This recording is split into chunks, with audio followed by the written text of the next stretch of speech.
Hello class, welcome to your watercolor techniques lesson.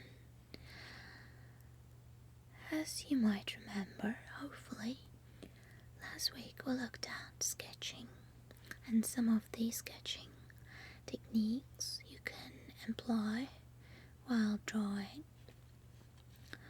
and therefore today we're going to look at watercolor techniques. Now, over a period of time, artists evolve some of their own techniques through experience, and this is totally fine.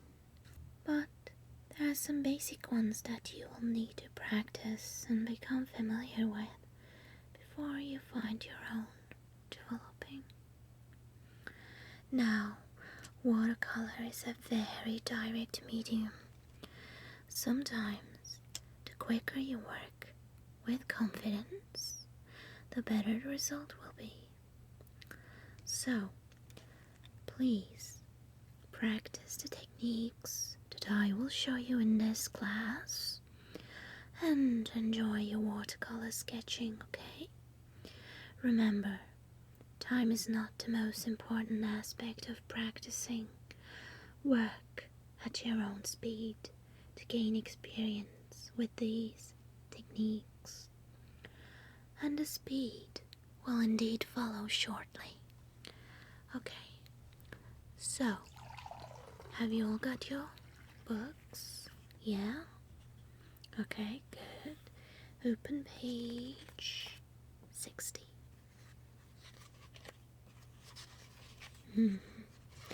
This will just give you some guidelines, but I will talk you through it, don't worry. Now, you'll also notice the watercolor pans in front of you. You will all have one on your desk, okay? Watercolors come in pans or tubes. You may be wondering why you don't have tubes today. I actually recommend that you don't use tubes, as you can control the amount of paint you put in your brush much more easily from a pan. And the paint box of pans is much more convenient for sketching outdoors. Just a quick note. There are two qualities of paint: students and artists. Of course, I use artist quality, but the students' aqua fine are just as good. Well, they're not as good, but they are very good still, and less expensive. Okay, now have a look at your watercolor pan. Okay, right, you can see the color names right there at the top. The first one is white, no explanation needed there.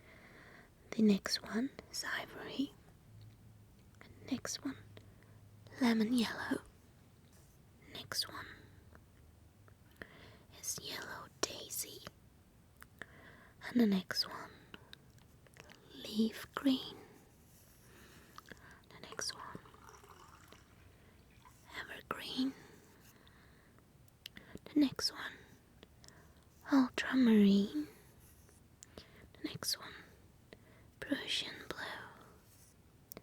The next one, crimson. The next one is rose. And the next one is brown. The next one is gray. And finally, we have, yes, but of course, black. Good. Now that we covered the colors that we are going to be using today, let's have a look at our brushes, shall we? You will notice some of the other tools in front of you. A basic watercolor sketching kit consists of a water jar. Got some water in there. Have you all got that? This one? Yeah, good. a paint box, the one we just looked at, and at least 3 brushes. Well, I do have more here, but we will need at least 3, okay? So put them in your water jar. Good. And then we are going to need a pencil. Yes, that's right. We still need a pencil. The one I'm going to be using today is going to be the 2B pencil. Okay? 2B. Has everyone heard that? Yeah, good. And a putty eraser. Because we all make mistakes, even the best of us, so we need to make sure we have an eraser close by. And finally, have a look at all the sketch pads in front of you. Of course, they are not very big yet, because we are going to be working on smaller projects until you feel more confident with your techniques, okay? The one we have here should be enough to get you started. Let me see, has everyone got one? If you haven't, just pass on the packet with the sketch pads to the next one, okay? That's okay, go ahead. Just keep doing that. I'll take a sip of my tea, of course. Yeah, this is another essential part of the watercoloring. Well, watercolor kit. For most people, you might prefer something else, but I cannot sketch without a cup of tea.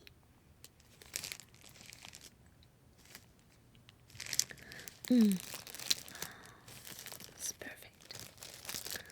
Right, have you all got your sketch pads? Okay, I'm waiting.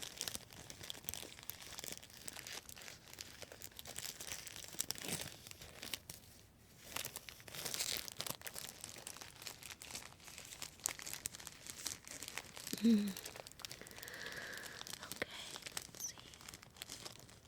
While you're doing that, I'm just gonna have a quick look at what we have next.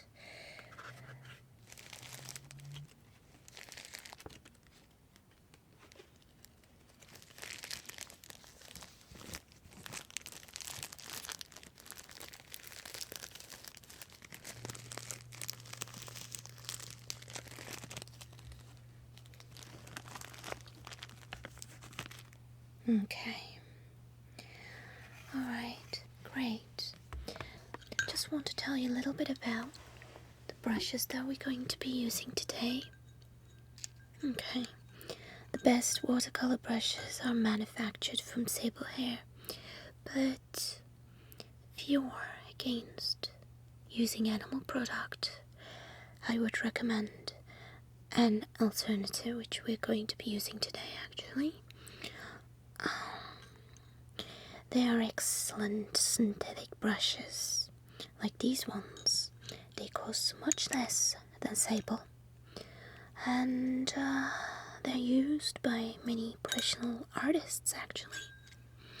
Yes, they are. So, have a look at these brushes I've got here. I use a number 10 round brush as my big brush. You can see why it's big, right? A number 10. And then we have a number 6 round as my small brush. And finally have a number 2 for thin lines. Very thin lines. Okay. Right. Now, let's start with doing some color mixing, shall we? Mixing your colors is much easier than you might think. By using just 3 colors. Red. It's your crimson, by the way. Dip your brushes in your crimson color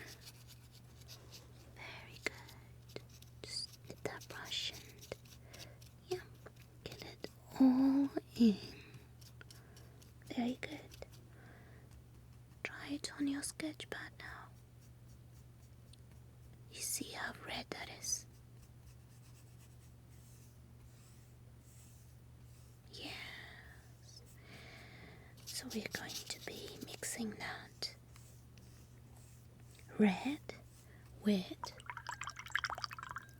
look here, we're going to be mixing, clean your brush, okay?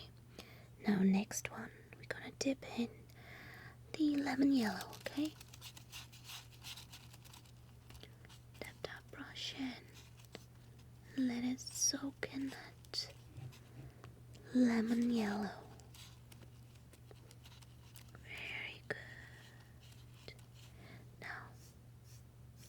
use it on your sketch pad. What color is that? Red and yellow. Yes, you got a very nice orange. And blue. Let's take blue. I'm going to use the ultramarine blue. Be gentle with your brush. Just like that. Good. Now, let's try it next to the yellow. Easy strokes, easy. And you see the green appearing right next to it. Yes. Good. Now, by using just 3 colors, red, yellow and blue, almost all colors can be created, like we just did. And these 3 colors are called the primary colors for that reason. There are of course different reds, yellows and blues, which can help the mixing, okay? But I mainly use the French ultramarine, alizarin crimson, and yellow ochre, remember that. And the other colors I'd like to work with are cadmium red, cadmium yellow pale, corallium, and green dark. And these 7 are the only colors that I use throughout my paintings.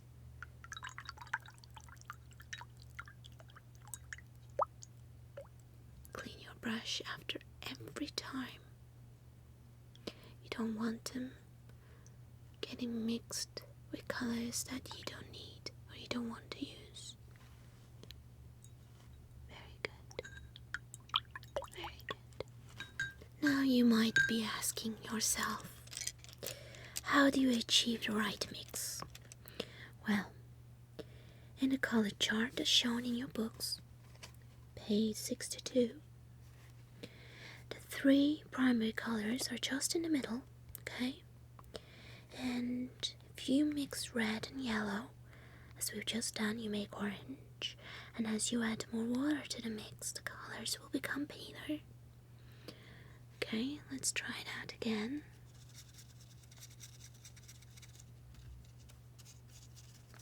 Dip your brush in red.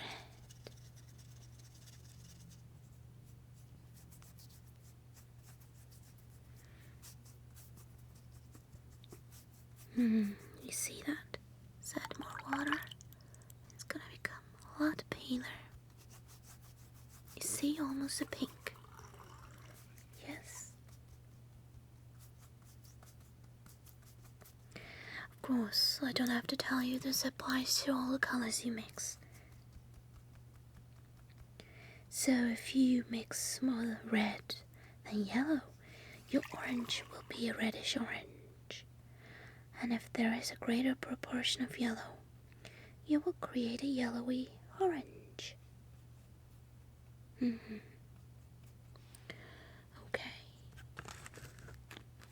Excellent. Now, you have learned the most important rule when you're mixing colors, okay?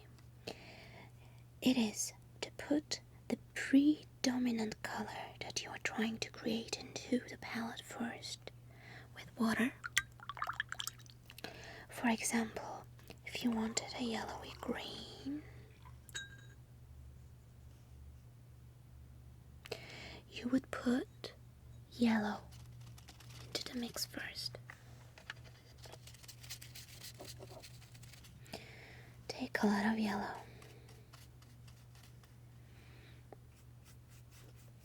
Okay.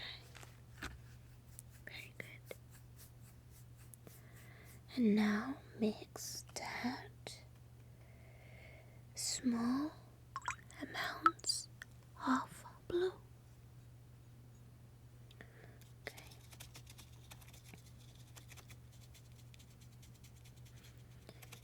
Let's try a little bit. Have you got some? The green that you wanted? Let's try.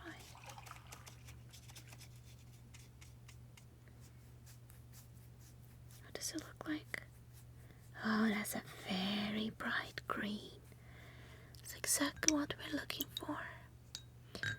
Very good. Very good. Okay, let's change the brush. Number 6. Okay. Also remember, it isn't necessary to get the color perfect. Just practice mixing colors, okay?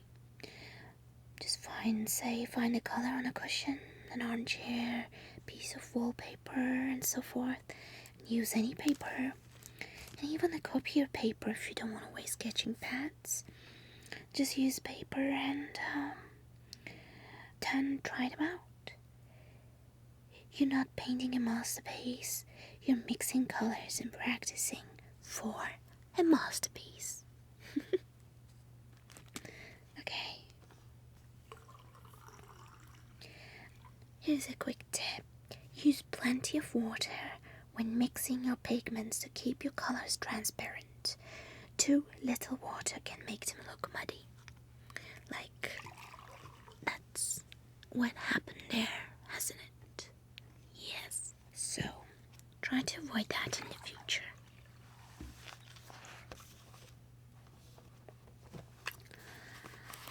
Oh, well, that is it for today.